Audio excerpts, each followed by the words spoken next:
Bienvenido a la terapia del miedo. A partir de ahora entras en nuestro mundo de misterio, suspense y terror. Prepárate para otro relato que invadirá tu subconsciente. Nunca pensé que conducir de noche podría mostrarme cosas que preferiría no haber visto nunca. Mucha gente cree que ser taxista es solo llevar y traer personas, escuchar conversaciones sueltas y olvidarlo todo al día siguiente. Pero quien vive la madrugada sabe que esta tiene una forma extraña de revelar secretos que nadie contaría de día. La ciudad parece la misma, pero no lo es. Las calles se vuelven más largas, los callejones más oscuros, los rostros más difíciles de leer. Es como si la noche tuviera su propia versión de la realidad. Yo ya estaba acostumbrada a lidiar con clientes borrachos, personas que lloraban en el asiento trasero o que hablaban demasiado para intentar ocultar el miedo de volver solas a casa. Solo que, aquella semana, algo comenzó a cambiar en mi trabajo. Pequeños detalles llamaban mi atención, un pedido de viaje que aparecía y desaparecía en la aplicación, un pasajero que juraba haberme visto antes incluso de que yo aceptara el viaje, voces extrañas en la radio del auto, como si alguien intentara susurrar mi nombre entre una canción y otra. Cosas que ignoraba, pensando que era cansancio. Aún así, aquella sensación de estar siendo observada me acompañaba. Cada vez que paraba en el semáforo en rojo, miraba por el retrovisor pensando que encontraría alguna mirada fija en mí. Y cada esquina parecía esconder a alguien esperando. Intentaba reírme de ello, diciéndome a mí misma que era solo paranoia. Pero la verdad es que, desde aquella noche, ya no pude separar lo que era coincidencia de lo que era real. Por eso necesito contar esta historia, porque hasta hoy no sé si lo que me pasó fue una advertencia, un error o algo que nunca debería haber ocurrido. Mi rutina aquella semana parecía igual a todas las demás, pero la sensación de extrañeza solo crecía. Encendía el auto al anochecer, ajustaba el asiento, verificaba el retrovisor y partía por las avenidas aún concurridas, esperando que el flujo disminuyera después de la medianoche. Siempre había sido el horario en el que más a gusto me sentía, porque la ciudad se quedaba en silencio y conducir sola se volvía casi una forma de olvidar los problemas. Solo que, de repente, aquel silencio dejó de ser cómodo. Se transformó en algo pesado, como si escondiera voces que no podía oír bien. Una de esas noches, sonó la aplicación. Era un viaje que partía de un barrio antiguo, un lugar lleno de calles estrechas y edificios que parecían abandonados. Dudé unos segundos, pero lo acepté. El pago estaba por encima de lo normal y, sinceramente, no podía rechazarlo. Cuando me acerqué al punto de encuentro, noté que la iluminación de los postes era débil y la mayoría de las casas tenían las ventanas cerradas, como si nadie viviera allí. El aire parecía demasiado frío para la hora y, por algún motivo, mi respiración se aceleró. Estacioné en la esquina indicada y esperé. Fue entonces cuando lo vi por primera vez. Un hombre bien vestido, tranquilo, caminando hacia mí con pasos firmes. A diferencia de muchos clientes que entran apresurados, él no parecía tener prisa. Abrió la puerta del auto lentamente, me miró y me saludó con una educación casi exagerada. Había algo en su forma de hablar que me dejó incómoda. Su voz era baja, pero parecía ocupar todo el espacio, como si resonara dentro del auto. No había nada amenazante en él, al menos no de inmediato, pero yo no podía relajarme. Al inicio del viaje, se quedó en silencio, mirando por la ventana. Yo intentaba mantener la concentración en la calle, pero mi mirada siempre se escapaba hacia el retrovisor. Su forma de observar los edificios pasar daba la impresión de que conocía cada detalle de la ciudad. Después de unos minutos, comenzó a conversar. Preguntó si yo trabajaba siempre de noche, si ya había llevado pasajeros extraños, si alguna vez había sentido que alguien sabía más sobre mí de lo que debería. Sonreí nerviosa, intentando convertir la situación en una broma, pero la sensación de que hablaba de mí crecía. De repente, citó el nombre de la calle donde vivía mi madre. Yo no lo había mencionado, ni siquiera de pasada. Casi pierdo el control del auto. Le pregunté cómo lo sabía, pero él solo desvió la mirada hacia afuera y dijo que era una coincidencia. Eso me erizó la piel por completo. Fingí creerle, pero mis dedos temblaban en el volante. La radio del auto comenzó a chirriar, como si captara una frecuencia diferente. Entre los ruidos, juré oír mi nombre. Apreté los botones intentando cambiar de estación, pero nada servía.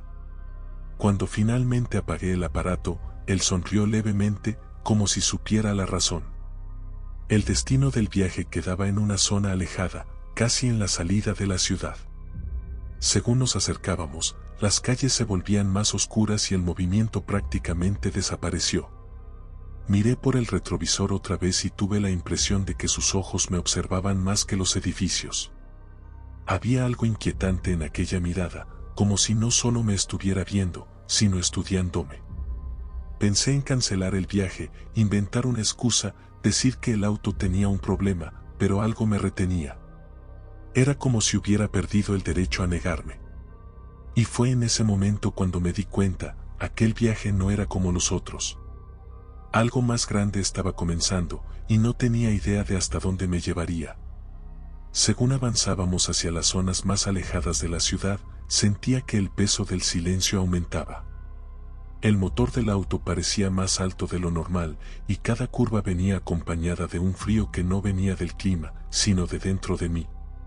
El pasajero permanecía inmóvil, casi como una sombra sentada en el asiento trasero, y solo el sonido de mi corazón rompía el ritmo de la noche. Intenté iniciar una conversación para aliviar la tensión. Le pregunté de dónde venía, cuál era el motivo de aquel viaje tan tarde. Las respuestas llegaban cortas, pausadas, como si estuvieran calculadas.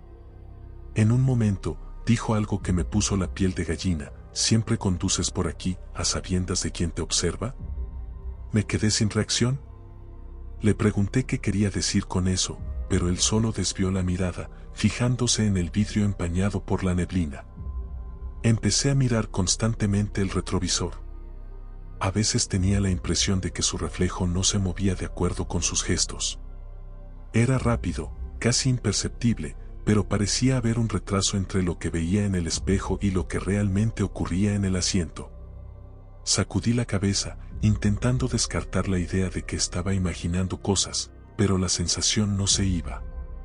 Después de unos kilómetros, noté algo extraño en la aplicación: el viaje había desaparecido de la pantalla. El marcador de ruta simplemente se esfumó, como si nunca hubiera existido. Miré el teléfono varias veces, reinicié el aparato, pero nada cambiaba.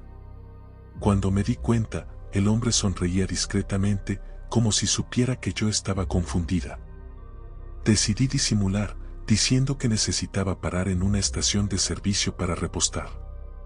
Él solo respondió con un claro seco, sin expresión. Estacioné y salí del vehículo, intentando respirar hondo. Mientras caminaba hacia la bomba de combustible, sentí que alguien me observaba al otro lado de la calle. Una silueta, quieta, inmóvil. Parpadeé y ya no había nada allí. Volví al auto rápidamente, pero la incomodidad aumentó al notar que el pasajero estaba exactamente en la misma posición de cuando salí, sin mover un músculo, como si el tiempo no hubiera pasado para él. Encendí la radio nuevamente, con la esperanza de oír cualquier música que me distrajera. Sin embargo, solo vinieron ruidos. Entre chasquidos y chirridos, una frase clara resonó: no sirve de nada intentar escapar. La apagué de inmediato, con las manos temblorosas. Continué el viaje con la sensación de que algo terrible estaba a punto de ocurrir. Las calles se volvieron cada vez más desiertas, y los pocos postes de luz que quedaban parecían fallar cada vez que pasaba por debajo. Mi cuerpo reaccionaba solo: manos frías, garganta seca, respiración descompasada. Todo dentro de mí gritaba que diera la vuelta y regresara, pero no podía. Era como si una fuerza invisible me obligara a seguir conduciendo. Miré una vez más por el retrovisor y vi sus ojos fijos en los míos. No parpadeaba, no desviaba la mirada. Era una mirada tan intensa que me sentí invadida, como si él pudiera acceder a pensamientos que nunca le había dicho a nadie. Desvié la mirada, pero la sensación de exposición continuó. Fue en ese punto cuando tuve certeza: no era solo un cliente misterioso. Ese hombre llevaba consigo algo que iba más allá de cualquier lógica. Y, por más que intentara negarlo, ya no había vuelta atrás. Cuando finalmente detuve el auto, ya no estaba segura de si estaba despierta o viviendo una pesadilla. El destino final parecía fuera del mapa, un espacio suspendido entre lo real y lo imposible. Él abrió la puerta lentamente, me miró como quien lee una sentencia ya escrita y solo dijo una frase corta, que aún resuena en mi mente: ahora ya formas parte. No explicó parte de qué, no dejó ninguna pista. Simplemente desapareció en la oscuridad. Me quedé allí, sola, con el corazón acelerado y las manos pegadas al volante. Intenté volver por el mismo camino, pero las calles parecían diferentes, como si la ciudad hubiera cambiado de lugar. Cuando por fin llegué a casa, pensé que todo había terminado, que era solo una noche extraña para olvidar. Pero encontré un detalle que me hizo ver que nada sería igual a partir de entonces. En el asiento trasero del taxi había una fotografía. Yo salía en ella, conduciendo el auto, pero la imagen mostraba un ángulo imposible, como si alguien hubiera tomado la foto desde dentro del vehículo, mientras yo estaba sola. Sostuve aquella prueba sin poder comprender. Y desde entonces, cada vez que enciendo el motor, siento que no soy yo quien conduce. Parece que hay algo siempre al acecho, esperando el próximo viaje. No sé si debo tomar lo que viví como una advertencia, una maldición o solo una coincidencia. Pero una cosa es segura: cuando cae la noche, las calles guardan secretos para los que nadie está preparado. Y tal vez, la próxima vez que entres en un auto vacío, descubras que el pasajero no es quien realmente deberías temer. Si llegaste hasta aquí, es porque sentiste cada segundo de esta tensión junto conmigo. Historias así no ocurren todos los días, pero ¿quién garantiza que no puede pasar en tu próximo viaje? Si te gustó este relato, deja tu like, compártelo con quien adora un buen suspense, sobre todo, suscríbete al canal. Hasta la próxima.